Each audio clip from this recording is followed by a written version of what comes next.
শেখ হাসিনার অগ্রণী ব্যাংকের লকারে শুধু ৮৩২ ভরি স্বর্ণালংকার নয়, পাওয়া গেছে গোল্ড বার, হীরা, গোল্ড কয়েন, মুক্তা এবং বিভিন্ন দামি রত্ন পাথরও। মঙ্গলবার রাতে এনবিআরের গোয়েন্দা সেল, সিআইসি ও দুদকের যৌথ টাস্কফোর্সের অভিযানে এসব মূল্যবান সম্পদ পাওয়া যায়, যা আয়কর নথিতে গোপন করেন শেখ হাসিনা। মানবতাবিরোধী অপরাধে দণ্ডপ্রাপ্ত আসামি শেখ হাসিনার অগ্রণী ব্যাংকে থাকা লকারে মঙ্গলবার টানা ১০ ঘণ্টা অভিযান চালিয়ে পাওয়া যায় ৮৩২ ভরি স্বর্ণালংকার।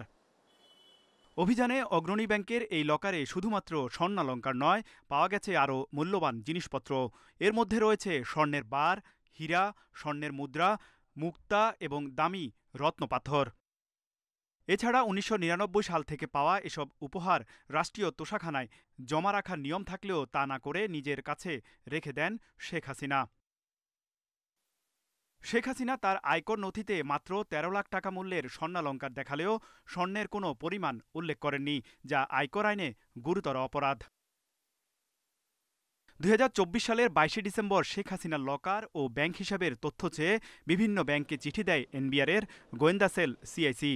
কিন্তু অগ্রণী ব্যাংকে লকারের তথ্য দিলেও পূবালী ব্যাংকে কোনো তথ্য দেয়নি। তবে পূবালী ব্যাংকের এই লকারে একটি খালি চটের ব্যাগ পাওয়া যায়, যা নিয়ে দেখা দিয়েছে সন্দেহ।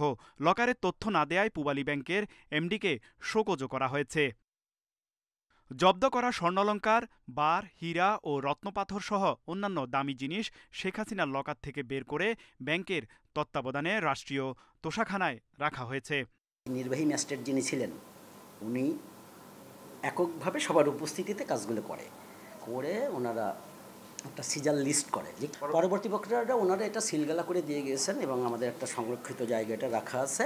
মতিঝিলের অগ্রণী ব্যাংকের প্রধান শাখায় লকার খোলার সময় এনবিআরের কেন্দ্রীয় গোয়েন্দা সেলের পাশাপাশি দুদক, বাংলাদেশ ব্যাংক সহ সংশ্লিষ্ট কর্মকর্তারা উপস্থিত ছিলেন।